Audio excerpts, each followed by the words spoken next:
Welcome to Shattering Myths, a program devoted to the most important, to the fastest growing segment of society, to those who have come to realize, and there's many of you around the world, that the world's political, religious, military, and economic institutions, no matter what country they represent, no matter what religion they may represent, that they are corrupt, that they are counterproductive, that they cannot be fixed. They don't deserve your loyalty, your affinity, your pledge, your vote.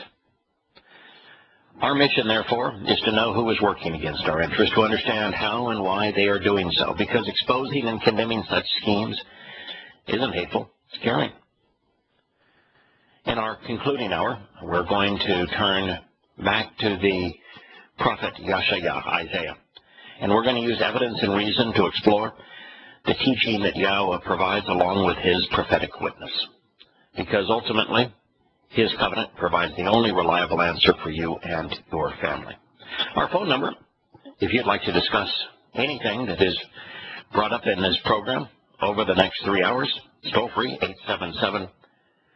877-300-7645. On Sunday, misguided men on either side of borders that other misguided men have drawn celebrated a pagan holiday, Easter.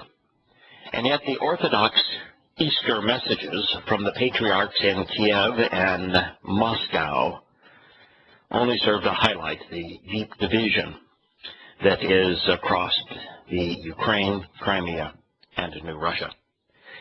There is a tense sense of animosity. The head of Ukraine's Orthodox Church, and all of these churches, by the way, are ultimately derivatives of the Greek Orthodox Church, which is essentially the initial version of Roman Catholicism. And if you recognize that Constantine, while he created his capital in Constantinople, and that he chose to reign ultimately from the western portion of his empire, that the emergence of really Greek Orthodox Christianity was inseparable from Roman Orthodox Christianity. Same man is responsible for both. That would be Constantine. And this then emergence throughout the eastern realm of Rome, which would then include what we are witnessing in the areas around the Balkans and into the Black and Caspian Seas. Therefore, Ukraine is a ultimate transition from the Roman-influenced Greek Orthodox version of Christianity to a number of variations today. For example, that in the Ukraine, as well as that in Russia, which is now called the Russian Orthodox Church. And typically, the only difference in the orthodoxies between the probably 20 or more variations of Orthodox Christianity is that they differ on who's in charge.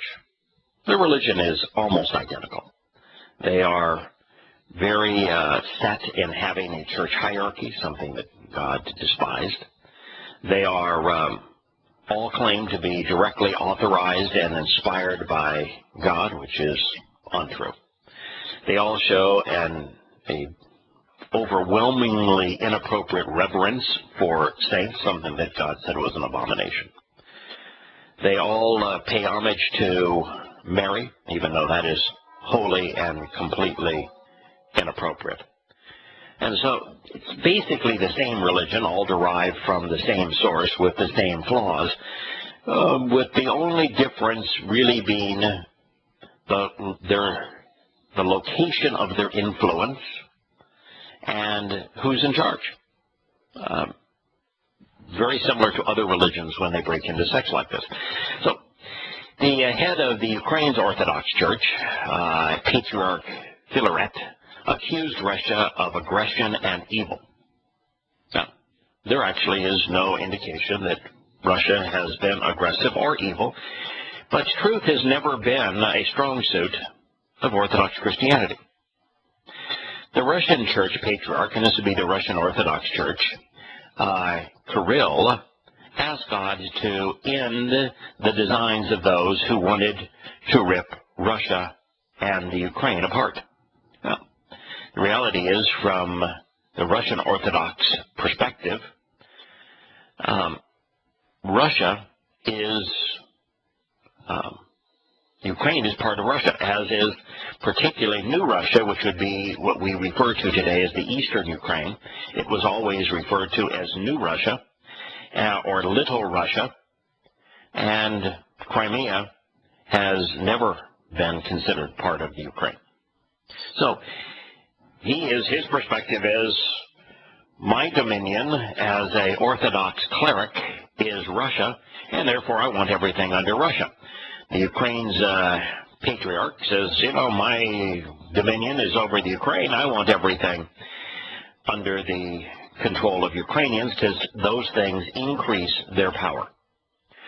Pro-Russian activists in the East continue to occupy government offices all the while. It is interesting, when we studied, middle of last week, the Geneva conclusion that was promoted by Secretary Kerry, when he said it was a good day's work, and you hear all this rhetoric of a one-sided determination, and of the Americans, particularly Barack Obama and Kerry, talking down to the Russians and saying, now it's the Russians' decision as to whether or not they're going to stop being aggressive in the Ukraine. That it was impossible that that was the actual outcome of that meeting.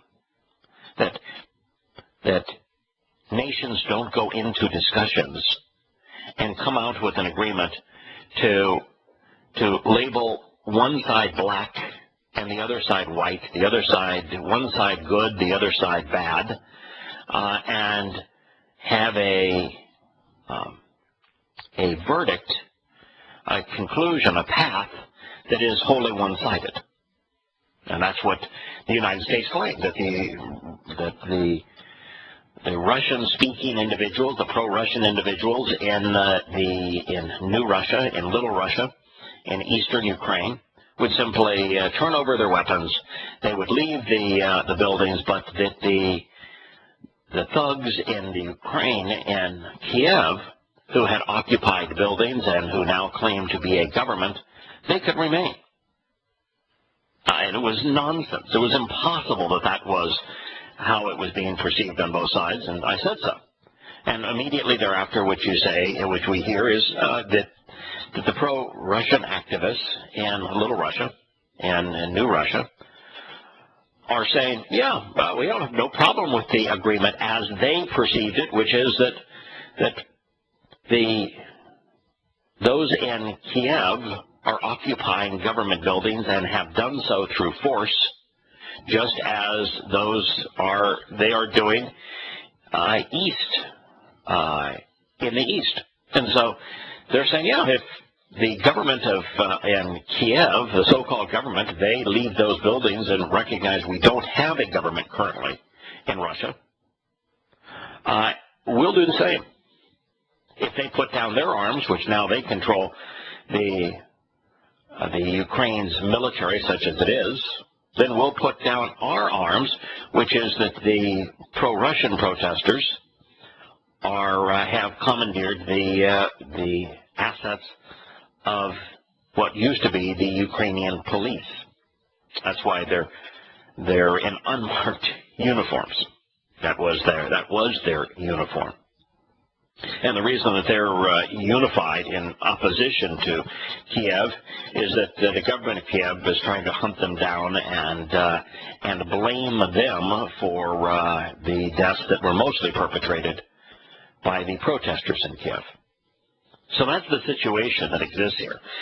No one seems to be willing to acknowledge it or to deal with it in a way that is reasonable for the various parties.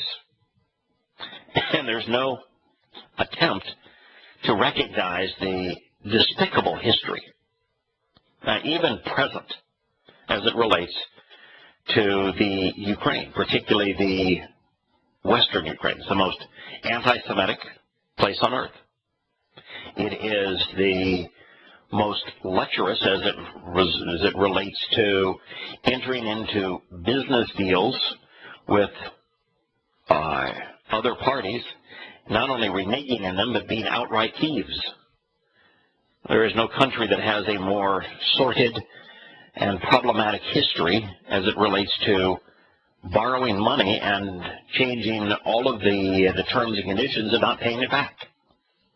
We have a serious problem with the Ukrainians, and yet American politicians are saying we stand with those in Kiev, not recognizing, not caring that they're anti-Semites, not caring that they're economic deadbeats, not caring that they can't be trusted, not caring that they came to power without popular vote through thuggery, while condemning what is happening in the East as if it were not a mirror of what has just occurred in the West. As we continue to survey this story from the perspective of the media, particularly related to these Easter celebrations, it is said that the Russian media is reporting several deaths in a gun battle near the eastern town of Sloviansk. The Russian Foreign Ministry blamed the Ukrainian ultranational right-wing sector for the attack. Russia, this is a quote, is indignant about this provocation by gunmen, which testifies to the lack of will on the part of Kiev authorities to rein in and disarm nationalists and extremists. End quote. That's the perspective of the Russians. The Russians view the authorities, not government, in Kiev as provocateurs, that they're the one that are taking this country to the point of civil war, and it is true. And they view that the citizens in the East are Russians, and they are, and that they have an obligation to protect their citizens, which they do. We'll return to Shattering Myths and these conflicting Easter messages after the break.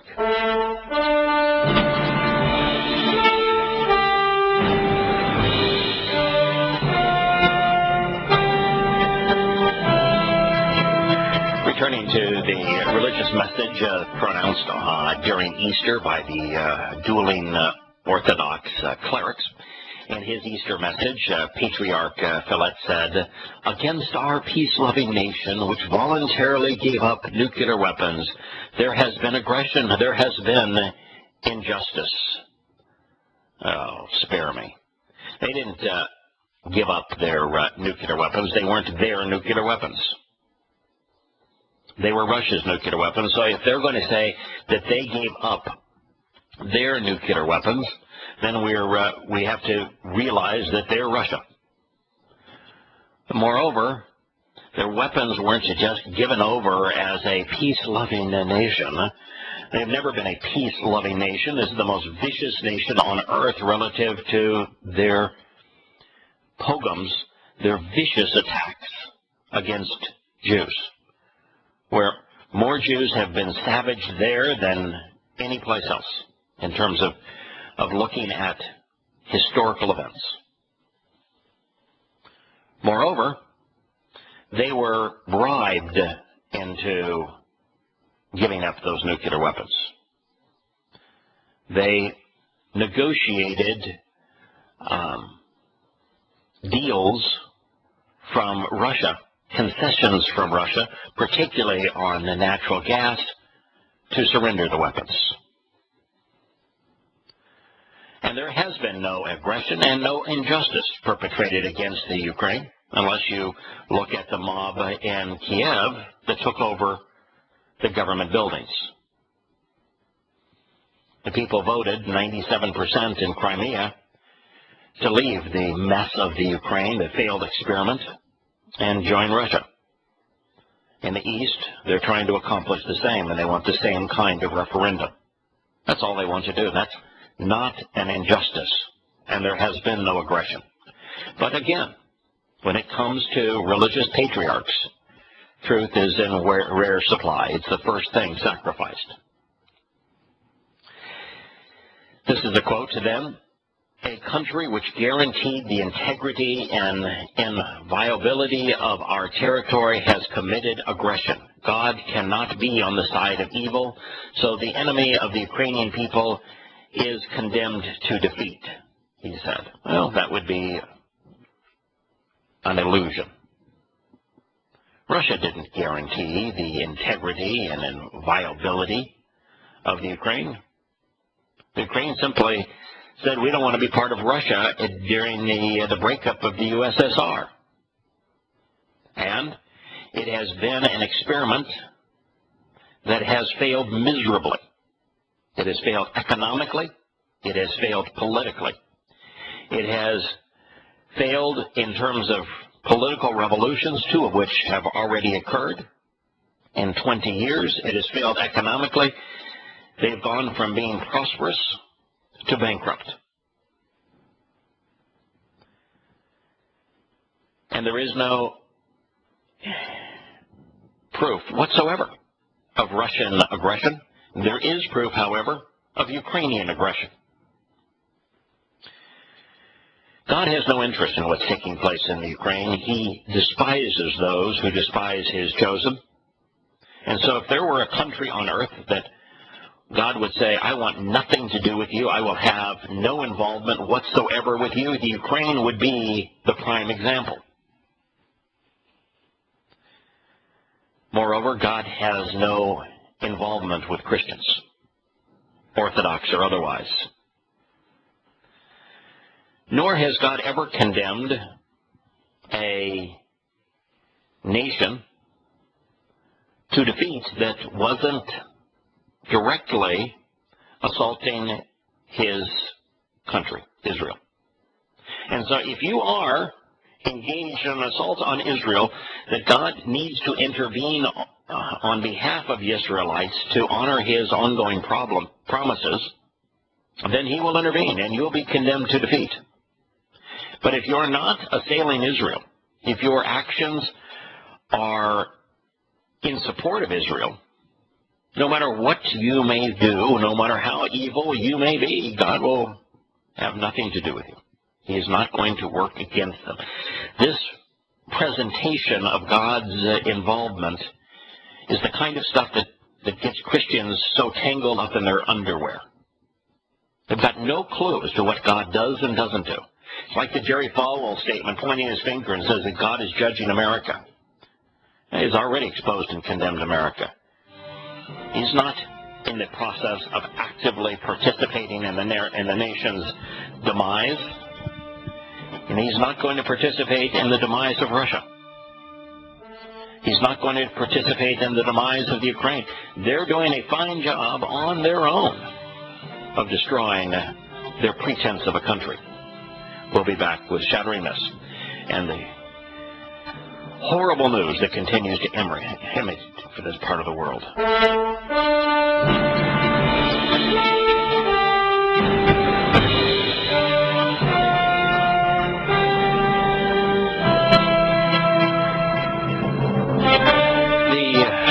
tie-in to the Easter message, of course, in the Ukraine was, Lord, help us resurrect Ukraine.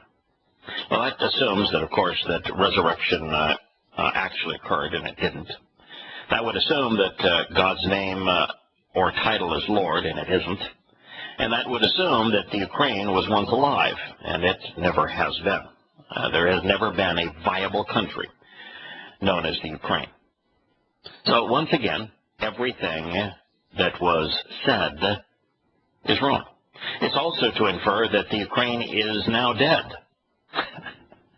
So it is astonishing how stupid religious leaders are. In Moscow, Patriarch Kirill appealed for peace, saying, it should reign in the hearts and minds of our brothers and sisters by blood and by faith. Well, yes, there are many who are related, particularly in the South and the East. They share a common ethnicity. And by faith, there really is very little difference in the perverse Christianity that is practiced by the Ukrainians in the West and the Russians. But he also said the Ukraine was spiritually and historically at one with Russia. Well, that would be true. It's a statement of fact. And he prayed for it to have authorities that were legitimately elected. And that might be a good thing. And so far, you know, they in the dueling patriarchs, you've got one that is wholly delusional and completely dishonest, and one that is telling the truth. It would be better to have a legitimately elected leadership in the Ukraine. That's just not the case. Then he says we are a single people before God, and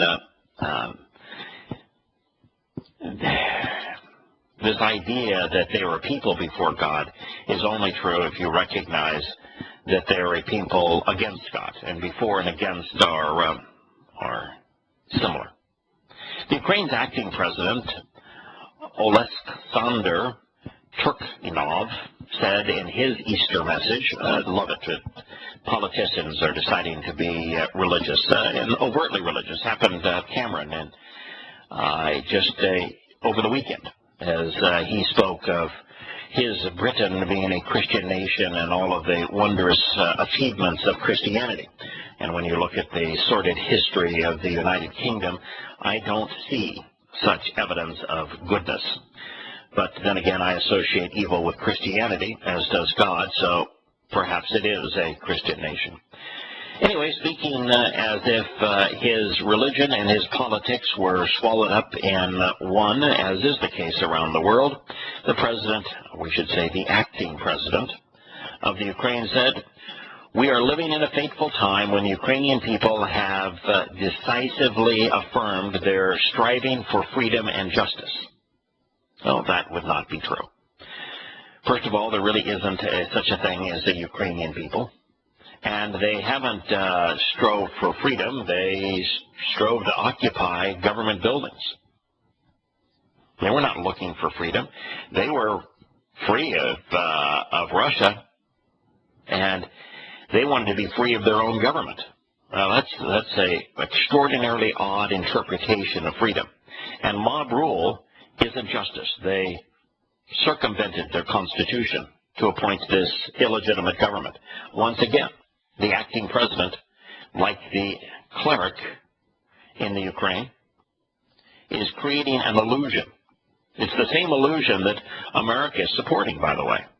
And you don't ever find a favorable resolution to any conflict when one side, in this case the side of the Kiev acting pretense of a government, is painting nothing but illusions.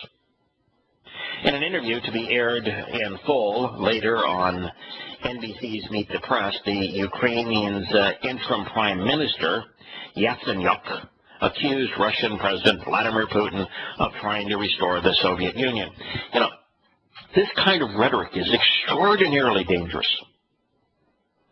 There is no evidence that Vladimir Putin is even involved in the machinations that are taking place across western Ukraine and Little Russia, much less Crimea. He didn't instigate what occurred in Crimea. He merely accepted their decision. He isn't instigating or orchestrating what's taking place in Little Russia, simply saying that he will protect the lives of Russians that live there. There is no reason for him to restore the Soviet Union. He's not even a communist. If anything, he would be considered a fascist. In fact, I would say that he is actually an oligarch in the democratic tradition of Sparta. If you were to define his politics and economics most closely, he would be an oligarch in the history of Sparta, which was the longest-serving democracy in the world. He most certainly isn't a communist. When we personalize things, as opposed to talking about the big issues, we're scapegoating. It's kind of like what militaries do when they want to convince those that they have given weapons of mass destruction to go off and wield at a presumed enemy. They try to make the foe that they want their troops to kill a representative of a single individual who they then demonize. Like all of the German troops were the living embodiment of Adolf Hitler. Like all of the Muslims who wish to express their religion as it was lived by Muhammad are the living embodiment of Osama bin Laden. And so when we do this sort of thing, we create an errant perspective, and we turn to ad hominem arguments as opposed to reasoned discussion. It is extraordinarily inappropriate. It is inaccurate. And it is the kind of stuff that leads to war. Mr. Putin succeeded. Mr. Yatsenyuk, if Mr. Putin succeeded, Mr. Yatsenyuk said it would be the biggest disaster of this century. You know, this is framing the issue the way that America wants it framed. They want this big bad Putin bear to be going back to the Cold War issue era and of trying to build a Russian empire. And there's no evidence of it. His interest in New Russia, in Little Russia, in Crimea, is the same kind of interest that an American president would have if Texas decided to secede from the Union and that there was a civil war brewing within the state that was now independent. Exactly the same. There is another story out of Kiev, and we continue to focus on Kiev because the way it is being handled and presented in the United States puts us at the precipice of world war. And so it's important for us to communicate the best we can the truth about this region and about the belligerents in it, so that to whatever degree we can influence people's understanding, we will preclude an unnecessary war that would cost the United States its very existence. Yes, if the United States were to do as it's maneuvering, to try to stop Russia militarily because of its perceptions of what is occurring, it would be the end of the United States. And it's not because the Russian military is superior to the Americans, not. It's because if America were to deploy its military against a foe the size of Russia, it would destroy the country. The country could not survive that today. We are way too close to bankrupt to engage in a military encounter of that scope. So here's the story about the military being orchestrated by Kiev. It reads, the Ukraine's new government, and by the way, they don't have a new government, the Ukraine's acting government, inherited an army so bereft of modern equipment and training that when Russian troops entered Crimea and agitators stormed government offices in eastern Ukraine, the country proved helpless to protect its borders and citizens. Actually, Russian troops didn't enter Crimea. They were in Crimea. And they come and go from Crimea all the time. It's one of the largest Russian military bases, both naval and Air Force. And so this isn't a reasonable assessment of what's going on, although it's true that this fledgling military in Ukraine was helpless. But it wasn't trying to protect its borders or its citizens. It was simply trying to put down a protest that they themselves had engaged in. And what happened that caused them to be helpless isn't their lack of equipment, which is also inferred, in fact directly stated by this article. The reason they were ineffective was twofold. One is the citizens of these communities in Little Russia in the east met the approaching military convoys in the roads before they got to town. And they formed human roadblocks and said, "You're not coming here. This place, we don't know you. You don't belong here. Go away."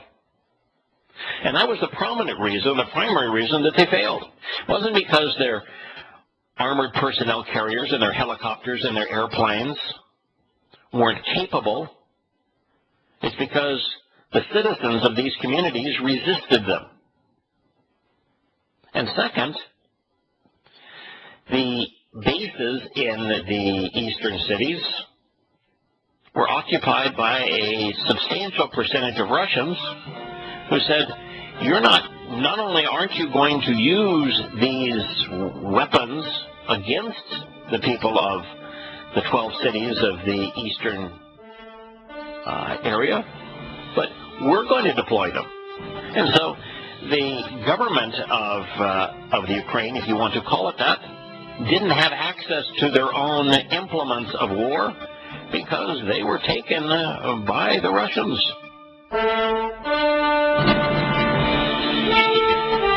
Welcome back to Shattering Myths. Now that we know the real reason that the Ukraine's acting government failed with their imposed imposition of their military against Little Russia, that it had nothing to do with the fact that it's outdated, but the fact that it was out of sync with the citizens.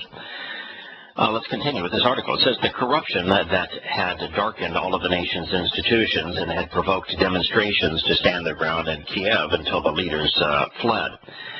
So it is acknowledging that corruption darkened every one of the Ukraine's institutions. Now, it's saying that the military corruption was also part of provoking the demonstrators to stand their ground in Kiev. So if those demonstrators in Kiev were in opposition to the police, which they were, and they were in opposition to the military, which this infers they were, because they perceived the police and military being corrupt, then is it any wonder that the military and police are in opposition to them now? And that there's, as either Biden or Kerry would say, that those wearing masks aren't Russians in the sense of the Russian Federation, but they're Russians ethnically, and were and have been and are members of the Ukrainian military and the Ukrainian police, the enemies of the government that is acting in Kiev. You see a trend that's emerging here, folks? This then says, but the depth of the damage took the country by surprise when the Crimea Peninsula was easily lost to Russian annexation last month. They can't even, America's media is complicit here in the lie. They can't even say that it wasn't lost because of the inability of the Kiev attempts to use their military. There was no attempt by Kiev to deploy its military in Kiev. None. And there was no battles in Kiev that were lost because of inferior military capabilities. And this says that it revealed a military profoundly weakened by theft and neglect. Now, I'm going to tell you that theft is a big part of it, as is corruption. It permeates every fiber of what is known about the Ukraine. Every place you look relative to the Ukraine, the government of the Ukraine, the people in the Ukraine, have acted like thieves. They've acted like savages. Our army, this is a quote, has been systematically destroyed and disarmed, Deputy Defense Minister Petro Meshed said at a briefing this past week. and its best personnel dismissed. Well, its best personnel are probably now working against you because you're against them. And if it has been systematically destroyed, whose fault was that? Was that not the Ukrainians' fault? Were they not in charge of their military? In the East, militants have occupied buildings in more than a dozen cities, and that they showed on Saturday no signs of giving up their positions. Militants. So when the protesters were acting like militants in Kiev, they were called freedom fighters. They were called peaceful protesters. They were called the voice of the people, the will of the people. But when the ethnic Russians occupy buildings in the same fashion, but without firing shots, without Molotov cocktails, in the East they're called militants. We have to be really careful when we apply labels, that we don't reveal our hypocrisy. The army was sent in and looked more anemic than ever when small knots of civilians managed to block armored personnel carriers simply by standing in front of them. And yet, the journalist who wrote this article can't make the connection.